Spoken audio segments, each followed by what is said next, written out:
legowo. Boleh saya cek suhunya ya? Boleh diisi dulu untuk health declaration-nya? Boleh saya beri stiker ya? Terima kasih, silakan.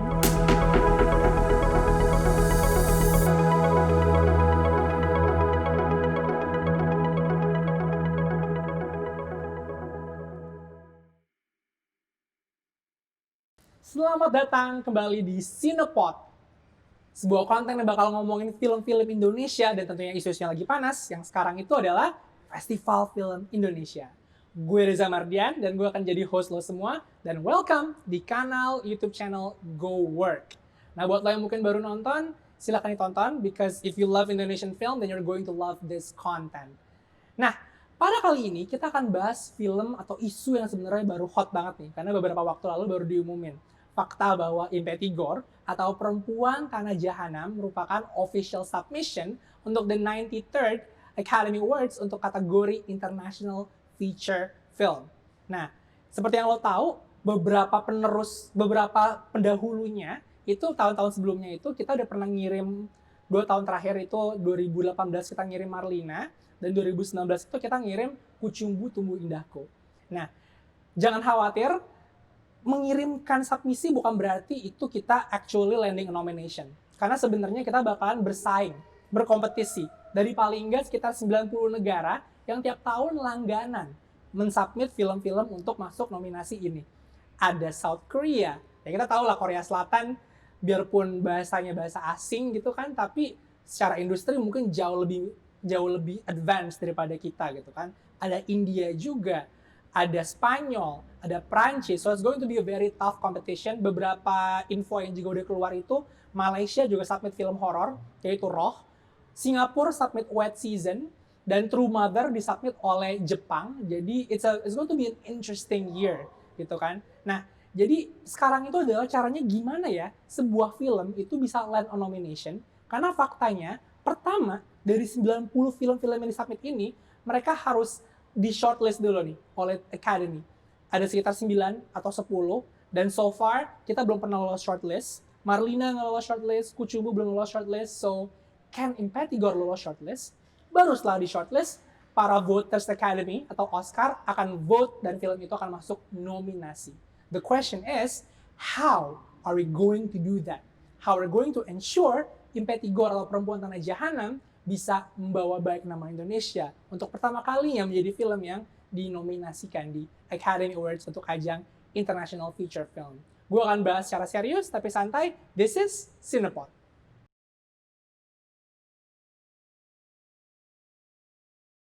Nah, ada banyak cara gimana sih biar sebuah film itu, apalagi film foreign language ya, atau international feature film itu bisa dinominasikan di Academy Awards. Tapi mainly ada 2 faktor utama. Yang pertama adalah gaung di festival internasional, dan yang kedua adalah publikasi yang ditailor secara strategis. Yang pertama, kita bahas dulu nih, bagaimana gaung di festival itu benar-benar efektif. Karena nyatanya biarpun ada beratus-ratus festival di dunia, tapi nggak semua festival ternyata didengerin oleh Academy Voters. Paling nggak, ada beberapa festival yang menjadi indikator bahwa film ini bisa masuk nominasi. Pertama, Venice International Film Festival, Cannes International Film Festival, Sundance, Telluride, juga Toronto International Film Festival. Nah, kalau perhatiin, 3 nominasi kita, 3 submission kita untuk kategori International Feature Film ini, 3-tiganya udah main nih di festival itu. Marlina itu mainnya 2 bahkan. Marlina main di Toronto, dan Marlina mainnya juga di Cannes, yang mana itu positive review-nya gede banget dan organik banget dari The Hollywood Reporter. Dan untuk Kucumbu Tumbuh Indahku atau Memories of My Body itu merupakan ditayangkan di Venice International Film Festival. Meskipun banyak festivalnya, tapi itu merupakan festival yang bisa dibilang gaungnya lumayan mempengaruhi nih Oscar voters. Nah, Impetigore itu mainnya di Sundance. Tahun lalu itu ada satu film namanya Honeyland, itu dia land nggak cuma 1, tapi 2 nominasi.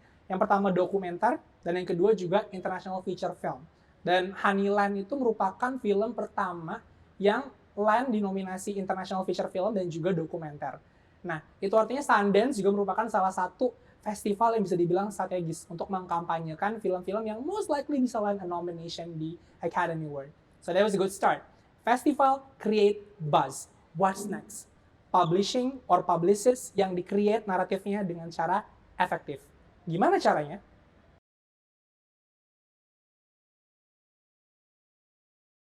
Nah, tadi kita udah tahu nih bahwa festival itu merupakan gaung yang cukup besar. Tentunya kalau kita pengen invest di festival, itu merupakan solusi jangka panjang ya. Karena kalau lo pengen film lo masuk nominasi Oscar, itu goal jangka panjang.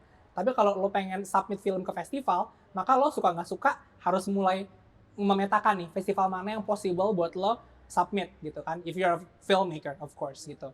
Nah yang kedua, setelah film punya gaung festival, itu nggak cukup tuh. Nggak cukup untuk hanya berdoa dan berharap filmnya masuk nominasi. Hal kedua yang harus lo tahu bahwa kampanye film atau publikasi film secara masif dan efektif itu juga sangat penting. Ada dua cara gimana kampanye ini ternyata bisa efektif dan gue akan bawain contoh ke beberapa film-film yang terlalu. Yang pertama, yaitu kampanye yang efektif dari atas, dari publicist-nya.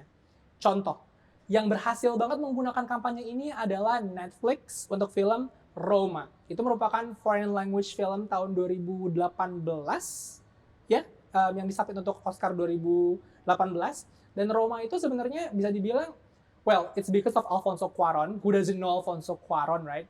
Tapi film dengan berbahasa asing tentunya kan memberikan sentimen yang cukup berbeda ya. Apalagi tayangnya di Netflix, di mana saat itu sebelum pandemi Netflix sentimennya tinggi banget gitu kan oleh Oscar voters. Nah, film Roma ini itu sebenarnya nggak diprediksi bahkan bisa membawa nominasi untuk Best Actress sama Best Supporting Actress. Tapi nyatanya Yalitza Aparicio sama Marina de Tavira itu landing these two nominations. How? Itu karena publicist-nya itu secara masif dan secara dalam skala besar itu put their picture, their face on these magazines. The Hollywood Reporters, Variety, IndieWire. Dan mereka punya narasi yang keren banget yaitu indigenous actors. Nah dengan begitu, narasinya itu adalah a voting for Roma bukan cuma voting buat film Alfonso Cuarón doang. Tapi voting for Roma means that voting for inclusion in acting and in cinema. That's how the narrative shifted. Tentunya, ya kalau mau kayak Roma, paling nggak lo mesti punya budget kayak Netflix lah ya. Oleh karena itu, tapi the thing is, film Empati Gore ini didukung oleh orang-orang yang keren-keren sebenarnya. Kita punya Shanti Harmain, yang mana Shanti Harmain ini, Bu Shanti ini pernah memproduksi film Sang Penari yang juga disubmit untuk Oscar kira-kira hampir 1 dekade lalu. Dan yang kedua juga ada Ivanhoe Pictures. Dan fakta bahwa film ini udah dapat diakses di Shudder, itu merupakan streaming service di Amerika Utara, itu juga bukti yang cukup menarik karena itu udah membuat film ini lebih aksesibel dan bahkan sekarang juga tayang di berbagai sinema-sinema di mancanegara gitu loh. So that's how creating a strategy campaign dari atas, dari produser sampai dari publicist-nya itu efektif banget dan penting banget. Tapi itu nggak cukup. Atau mungkin at some point cukup, cuma lu punya keterbatasan anggaran atau budget gitu kan. That's how strategi kedua ini penting banget, yaitu strategi naratif yang berupa organic narrative atau word of mouth. Contoh kampanye atau film yang menggunakan kampanye word of mouth yang sangat sukses adalah, well, Parasite. Tentunya Parasite juga menang bukan karena word of mouth-nya aja ya. The reason kenapa people talk about it adalah tentunya karena filmnya juga ada twist, filmnya juga mengingatkan the whole essence of cinema, dan ya orang-orang suka aja gitu ngomongin Parasite yang nggak terduga gitu kan. They said it reminds them why they go to cinema. The thing is, Empati Gore atau Perempuan Tanah Jahanam juga punya efek kayak gitu. That's why creating or investing on these two things, yaitu strategi kampanye dari atas dan word of mouth yang kuat, itu juga penting banget. Ya gue pribadi sih senang-senang aja kalau misalnya setiap orang itu bakalan come up with hashtag or karya or discourse atau diskusi yang membawa fakta bahwa Empati Gore should go to the Oscar.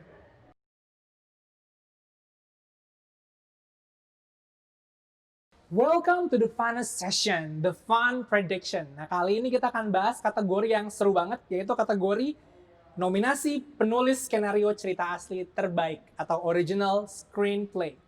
Nomininya itu ada Adrianto Dewo, Mudik, ada Joko Anwar, Perempuan Tanah Jahanam, ada Riri Riza, Humba Dreams, ada film Susi Susanti Love All yang ditulis oleh banyak banget ini, ada Syarika Bralini, Raditya Daud Simolang, dan Raymond Lee.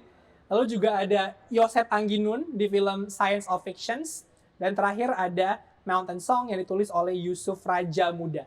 Nah, menurut gue yang bakal menang itu Joko Anwar, Perempuan Tanah Jahanam. Nah, gue tahu lo pasti merasa kayak, mainstream banget, nggak mungkin gitu kan. Lo mungkin punya opini yang berbeda. Tapi ada alasan kenapa gue memilih Joko Anwar di Perempuan Tanah Jahanam. Ada dua alasan. Yang pertama adalah sebenarnya kontender paling kuat, yaitu Istri Orang, yang bahkan nggak menerima nominasi satupun, not even this nominee, terlepas bahwa dia itu tadi, Istri Orang itu merupakan film yang memenangi skenario pilihan Tempo tahun lalu. Fakta bahwa itu nggak ada, berarti sekarang semua film atau semua nominee ini memiliki benchmark yang sama gitu kan, karena nggak ada precedence-nya gitu kan. Pertanyaannya siapa nih di antara semua nominee ini yang ceritanya paling baik? Lo mungkin akan berpikir Adrianto Dewo dari Mudik itu akan memenangkan skenario terbaik. Mungkin aja. Gue pribadi juga senang-senang aja sih. Cuman salah satu kritikus itu mulai mengkritik bahwa potret masyarakat kampung atau desa yang sangat jahat itu nggak baik sebenarnya, atau bisa dibilang memuakan, karena terkesannya mispotret atau gambaran yang tidak representatif lah dari masyarakat kita gitu kan, sangat disayangkan. Jadi bisa jadi beberapa voters yang mungkin mengikuti kritikus ini mungkin nggak akan memilih itu. Dan otomatis itu tinggal Science of Fictions, ada Mountain Song, ada Susi Susanti, dan juga ada Humba Dreams juga kan. Nah, menurut gue ini film yang ya popcorn lah ya, yang enjoyable, yang semua orang juga bisa nonton, yang semua orang pasti juga pengen diskusiin, itu adalah Perempuan Tanah Jahanam. Karena yang lain itu bisa dibilang, Yosep Angginun ini menurut gue sangat-sangat tricky, karena gue rasa ketika orang nonton, nggak semua orang memiliki pengalaman nonton yang sama. Dan semua orang mungkin punya opini berbeda-beda. Fakta bahwa salah satu penulisannya mungkin nggak begitu begitu terstruktur, itu mungkin bisa menjadi masalah di beberapa voters untuk kategori ini. Dan menurut gue Humba Dreams juga itu terlalu segmented mungkin buat beberapa voters, dan gue rasa suka nggak suka sebenarnya voters di FFI ini sebenarnya, biarpun kadang-kadang juga mereka sangat-sangat objektif, tapi kadang-kadang juga sebenarnya bisa mengikuti pakam-pakam skenario yang cukup mainstream. Contoh Filosofi Kopi menang skenario adaptasi terbaik, Jenny Yusuf, itu menurut gue popcorn pleaser banget. Marlina, meskipun bisa dibilang agak-agak segmented, tapi kalau lo bedah skenario-nya juga kelihatan. Ada 4 babak gitu kan, ada ketika lagi Marlina menang, ketika Marlina kalah, rock bottom, itu juga kelihatan banget. So I'd say Perempuan Tanah Jahanam gue rasa merupakan pilihan paling aman dan kayaknya bakal menang. Dan gue rasa FFI juga pengen sending a message bahwa film yang disubmit untuk Oscar itu pasti nggak cuma nominasinya banyak, tapi juga borong piala paling banyak. Because it happens di 2 FFI terakhir, di film Kucumbu dan juga di film Marlina.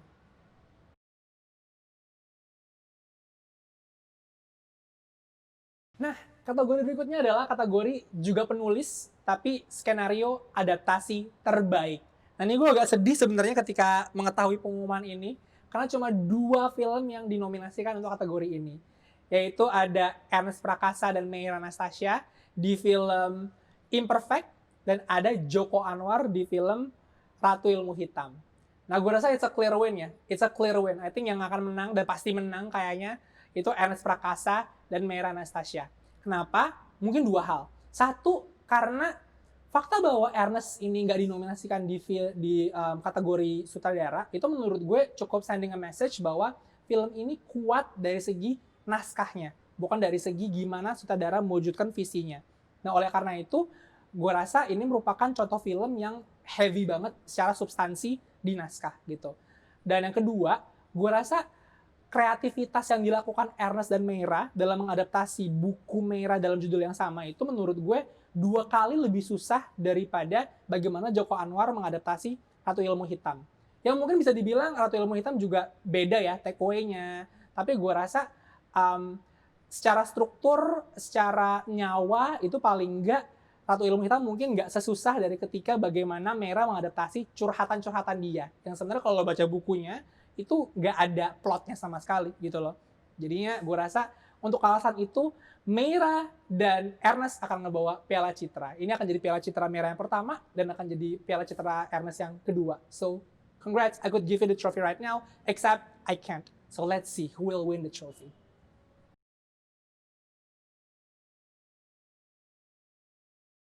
Nah, kategori berikutnya adalah kategori yang seru, yaitu kategori sutradara terbaik. Gue sebenarnya agak sedih karena karena gue feminis, jadi gue sebenarnya suka kalau ada saudara perempuan, tapi sadly there's no female director di sini. Tapi nggak apa-apa, kita akan prediksi siapa yang kira-kira bakal menang.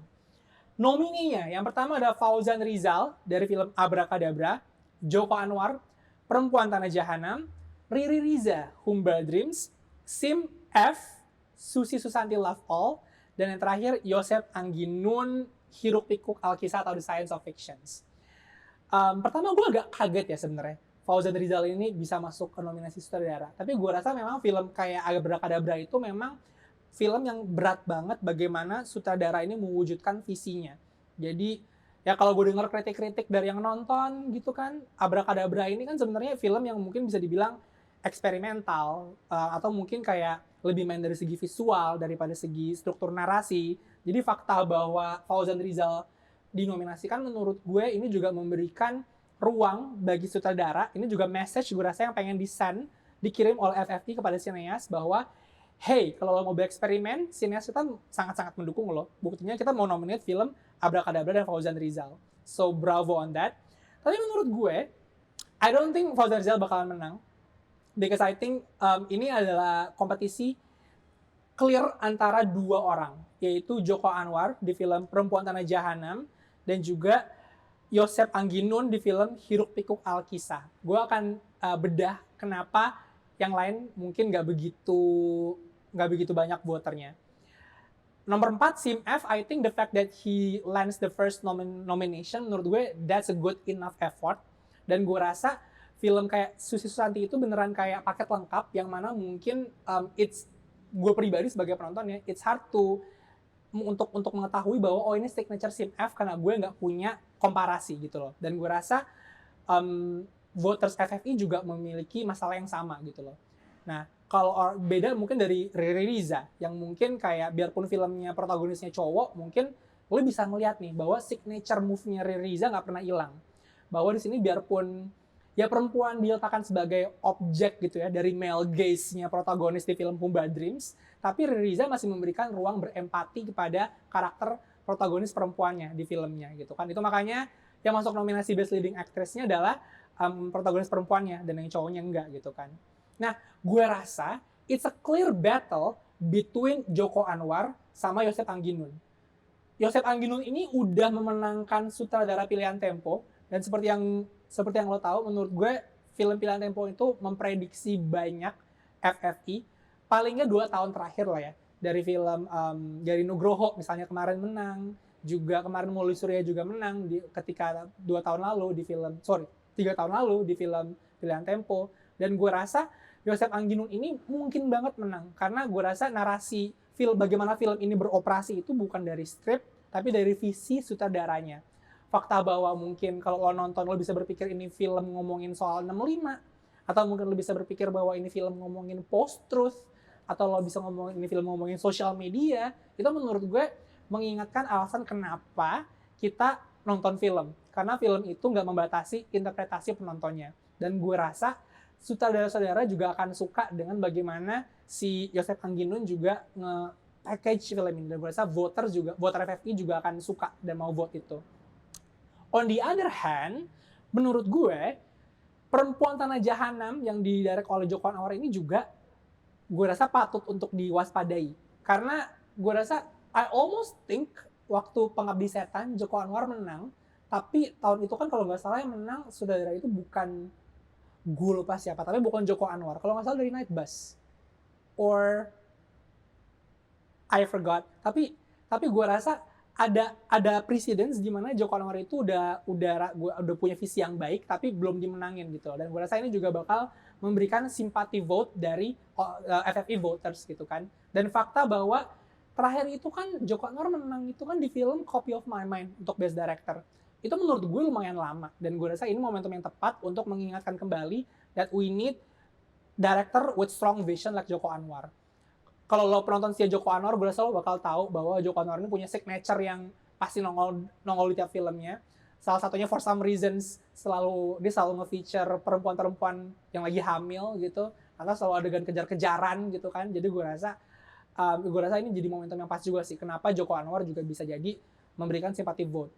Nah, meskipun gue pribadi sebenarnya kayaknya nih yang bakalan menang ini kayaknya bakalan science of fictions, simply karena gue rasa ini film heavy di sutradara dan juga ada precedence di film pilihan Tempo.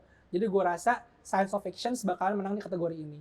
Although gue juga bisa melihat bagaimana nanti Perempuan Tanah Jahanam bisa menang karena mungkin ya sedikit banyak politis atau mungkin lebih gampang aja sih mungkin lo udah tahu sutradaranya siapa, lo juga nonton filmnya juga bisa lo tonton, dan ketika lo nonton film science of fictions gitu kan dari layar laptop lo ketika lo voters FFI, lo mungkin akan susah menyelesaikan film itu gitu kan. Jadinya mungkin at the end of the day karena alasan yang lebih populer dan lebih mainstream, mungkin di sini akan menang Joko Anwar. Dan gue rasa kalau kita lihat precedence-nya ya, film-film yang disubmit untuk disubmit untuk Oscar itu biasanya dia menang di kategori-kategori yang heavy.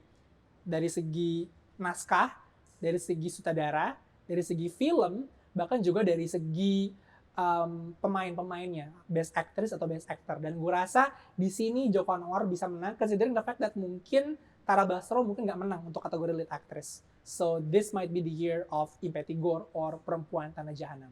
But we'll see who will bring the big award later di FFI.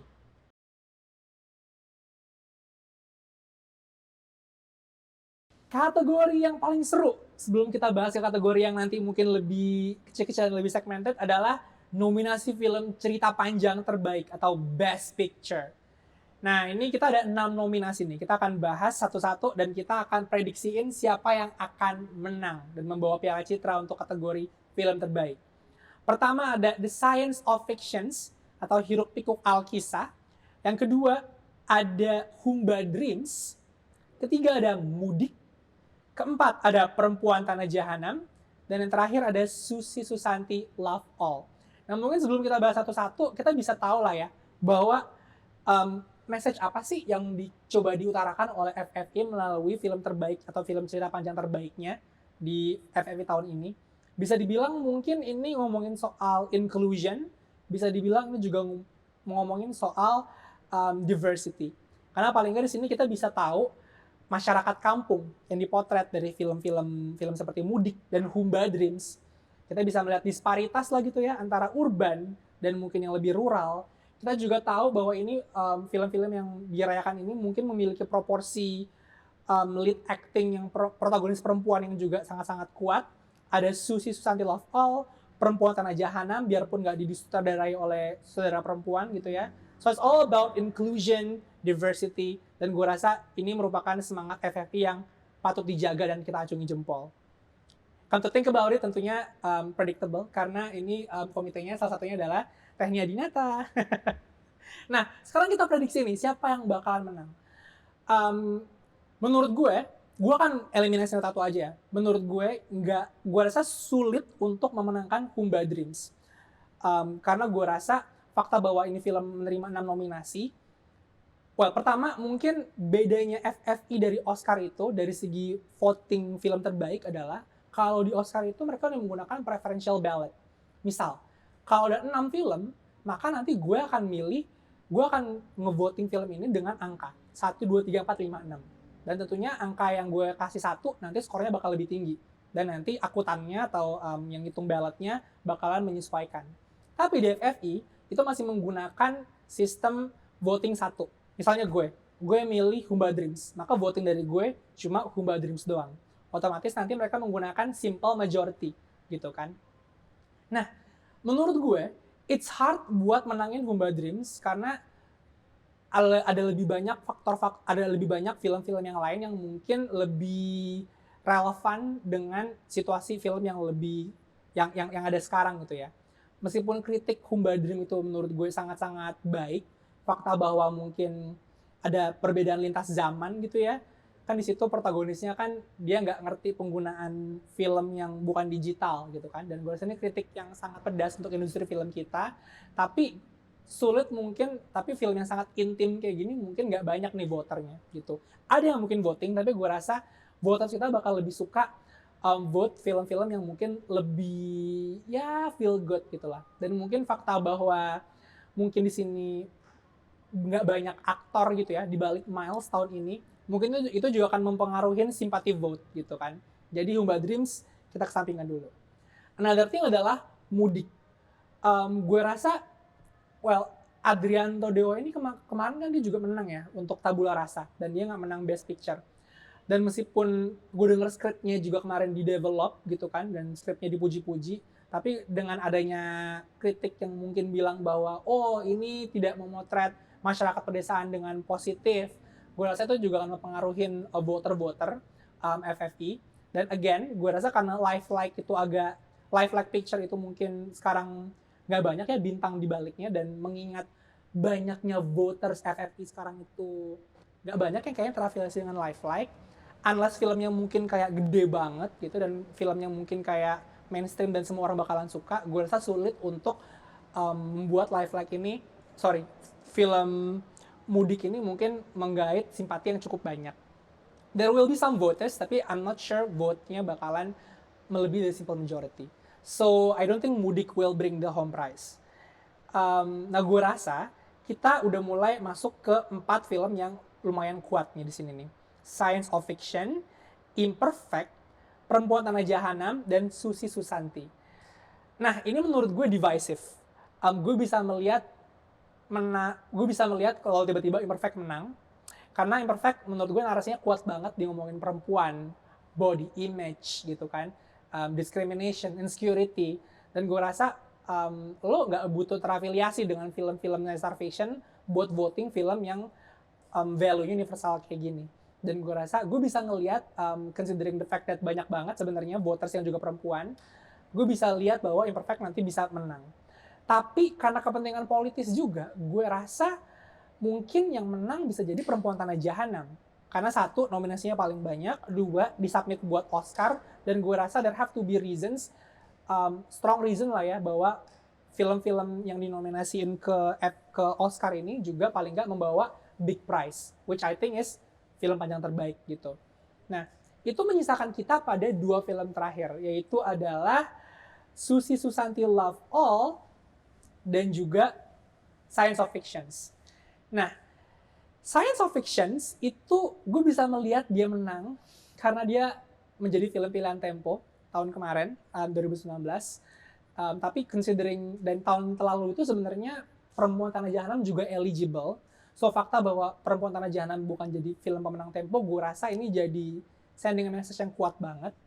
Tapi karena Science of Fiction mungkin bukan submission Oscar, jadi mungkin simpati vote-nya nggak begitu kuat. Sementara Susi Susanti, gue rasa gaungnya udah lumayan reda. Karena kan Susi Susanti kan dulu waktu awal rilis itu gaungnya kencang banget kan. Nggak begitu kencang bahkan mungkin dibanding Imperfect gitu kan, yang penontonnya sampai berapa juta. Tapi karena sekarang juga Susi Susanti juga nggak tayang di platform mainstream yang besar kayak Netflix atau GoPlay gitu, atau mungkin kayak Viu, jadi itu juga mungkin membuat awareness akan film ini juga nggak begitu besar. Jadi pada akhirnya voter-voter ini harus, kalau dia belum nonton, dia harus nonton lewat laptop mereka. Dan gue rasa kalau voternya males, mereka cuma akan voting yang udah mereka tonton atau yang paling banyak nominasinya. Which is why I think the one that will win the Best Picture atau film panjang terbaik most likely Perempuan Tanah Jahanam atau Impetigore. But we'll see siapa yang akan bawa pialanya. Honestly, I can definitely imagine kalau yang menang bisa Imperfect atau Susi Susanti atau Science of Fictions. Although it's hard mungkin buat Mudik dan Humba Dreams, but I kind of hope juga sih mungkin at least Mudik menang, karena gue rasa Adriano Dewo ini film panjang keduanya dia, dan gue rasa it's his time to show that he is capable to direct this feature gitu kan. Okay, that was the whole predictions of today's episode, dan kita masih akan memprediksi beberapa kategori lain. Oleh karena itu, stay tune. Nah, gue Reza, kita dari Cinepod. Jangan lupa saksikan episode selanjutnya.